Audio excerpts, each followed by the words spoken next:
আগের পার্টে তোমরা দেখছিলে যে আমরা হোটেলে ঢুকছিলাম, তো হ্যাঁ হোটেলে ঢুকে পড়েছি। বাবা ফার্স্টে হোটেলে যত নিয়মকানুন ছিল টাকা পেমেন্ট করে নিল, তারপর দেখো আমাদের ওরা ঘরটা খুলে দিল। আমাদের যে রুমটা ছিল দেখো কত সুন্দর সিলিং করা।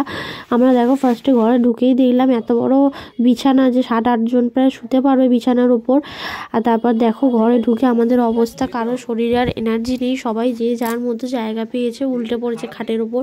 তারপর দেখো সকালবেলা স্নান করে রেডি হয়ে নিয়েছি, মন্দিরে যাব, মায়ের পুজো দিতে নাহলে অনেক দেরি হয়ে যাবে। তারপর দেখো স্নান টান করে উঠে রেডি হয়ে এখন বেরিয়ে পড়েছি মায়ের পুজো দিতে যাবো। আর এই যে আমার কাপড়টা দেখছো, এটা আমার ভাত কাপড়ের কাপড়, এটা ফার্স্ট টাইম আজকে ভাঙলাম।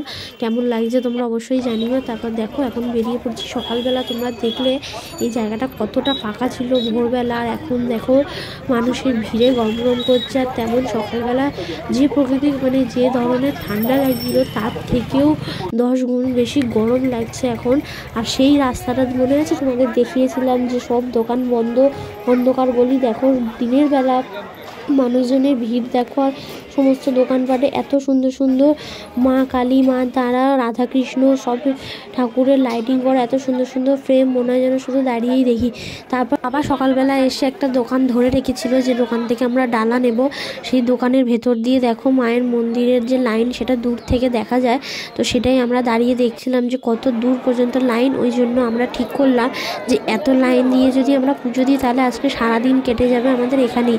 ওই জন্য আমরা দূর থেকে নাট মন্দিরে নমস্কার করে চলে গেছি। মায়ের দর্শন আমি ঠিকভাবে করতে পারিনি, কারণ এত মানুষের ভিড়ে শুধু মায়ের কপাল অবধি দেখতে পেয়েছি দূর থেকে। ওই যে দূরে দেখো মায়ের মন্দির, কত মানুষ মাথায় সব ডালা নিয়ে দাঁড়িয়েছে পুজো দেবে বলে। তারপর দেখো আমরা এখানে চলে যাচ্ছি শ্মশানের দিকে। আর এখানে দেখো ফটো তোলার জন্য কত বড় বড় বাঘের স্ট্যাচু রেখে দিয়েছে যাতে সবাই ফটো তুলতে পারে। আর এখানে দেখো এই সেই মন্দির যেখানে বামদেব মাকে বসে মায়ের পুজো করতো, আর সেখানেই দেখো এখন সবাই এসে পায়ে আলতা ঢালছে। আর এখানে দেখো পায়ে আলতা ঢালার জন্য কিন্তু 20 টাকা করে নিচ্ছিল, নাহলে ভেতরে যেতে দিচ্ছিল না। সব জায়গায় প্রায় এখানে টাকা দিতে হচ্ছিল। তারপর শ্মশানের সামনে আমরা চলে এসেছি। ওই দূরে দেখো তার স্তূপের ওপর বসে সব সাধুরা সাধনা করছিল। আমরা একটু শ্মশানটা এদিক ওদিক ঘুরে দেখছিলাম, পাশে ইলেকট্রিক চুল্লিটাও আমরা দেখে এলাম। এখানে দেখো কতগুলো হনুমান কোথা থেকে এক জড়ো হয়ে চলে এসছে। তো তারপর আমরা মন্দির থেকে বেরিয়ে একটু বাইরেটা আমরা ঘোরাঘুরি করছিলাম। এখানে কত রুদ্রাক্ষর মালা, এই রুদ্রাক্ষর মালাগুলো বড়গুলো 1200 টাকা করে দাম বলছিল, ছোটোগুলো 1400 টাকা, অনেক অনেক দামের ছিল। তারপর আমরা একটু 4টে কচুরি খেয়ে নিলাম। পুজোটা তো দিতে পারলাম না, পুজোটা আমরা দেবো ও বেলা, সন্ধ্যেবেলা যদি একটু ফাঁকা পাই। তো বেরিয়ে এসছে। আর এখানে দেখো সব রকমের ফল একটু একটু করে দিয়ে ওরা ওজন করে সুন্দরভাবে কাসুন্দি, লঙ্কা, মশলা দিয়ে, বিনুন দিয়ে মাখিয়ে দিচ্ছে, আর 50 টাকা করে নিচ্ছে।